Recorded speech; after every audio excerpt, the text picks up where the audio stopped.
नमस्कार, आप देखना शुरू कर चुके हैं रॉयल पत्रिका और मैं हूं आपके साथ सलमान पठान। आज शुरुआत एक ऐसी खबर से जिसने धरीवाद के पूरे आदिवासी इलाके में नई उम्मीद जगा दी। राजस्थान के धरियावत से आई है ये कहानी जहां सांसद राजकुमार रौत ने हजारों बच्चों का सपना सच कर दिखाया है।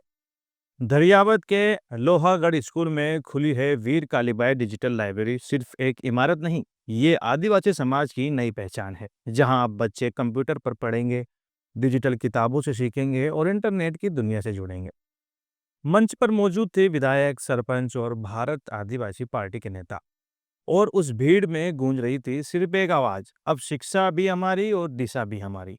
राजकुमार रोध ने कहा, हमारे बच्चों को मौका चाहिए, दया नहीं। उन्होंने साफ संदेश दिया है कि भारत आदिवासी पार्टी अब सिर्फ मंचों की पार्टी नहीं, मिशन वाली पार्टी बन चुकी है। धरियावत की ये लाइब्रेरी उनके उसी मिशन की शुरुआत है, जहां वीर कालीबाई के नाम पर बनी ये इमारत अब आदिवासी बच्चों की नई सोच का केंद्र बनेगी। और अब बात राजनीति की।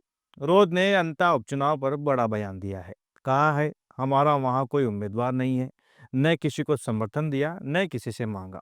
यानी साफ है, बीएपी किसी के पिछलग्गू की भूमिका में नहीं है, बल्कि स्वतंत्र जन आंदोलन के रूप में आगे बढ़ रही है। रोध ने कहा, ताली एक हाथ से नहीं बजती और ये वाक्य इसी चुनावी मौसम की सबसे बड़ी लाइन बन गया है। अब आते हैं उनके तीखे सवाल पर।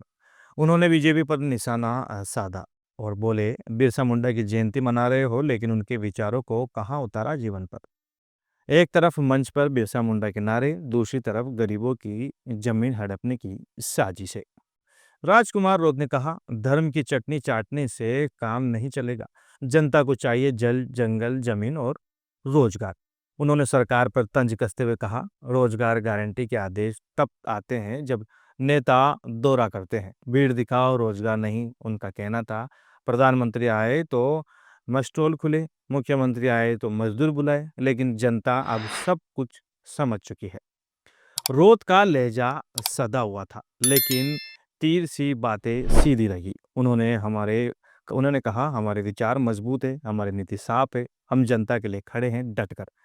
टक्कर धरियावत से उठी ये आवाज अब पूरे आदिवासी बेल्ट में गूंज रही है। लाइब्रेरी सिर्फ शुरुआत है, आने वाले वक्त में यही सोच शायद राजनीति की परिभाषा बदल दे। तो दोस्तों, ये थी कहानी एक सांसद की जिसने बच्चों को किताबें दी और नेताओं को दिखाया आईना। रॉयल पत्रिका के साथ मैं हूं सलमान पठान। फिलहाल इतना ही, लेकिन याद रखिए, राजनीति में भाषण नहीं, नियत मायने रखती है। जानकारी अच्छी लगी हो तो वीडियो को लाइक और शेयर करें और हाँ, चैनल को सब्सक्राइब करना ना भूलें। धन्यवाद।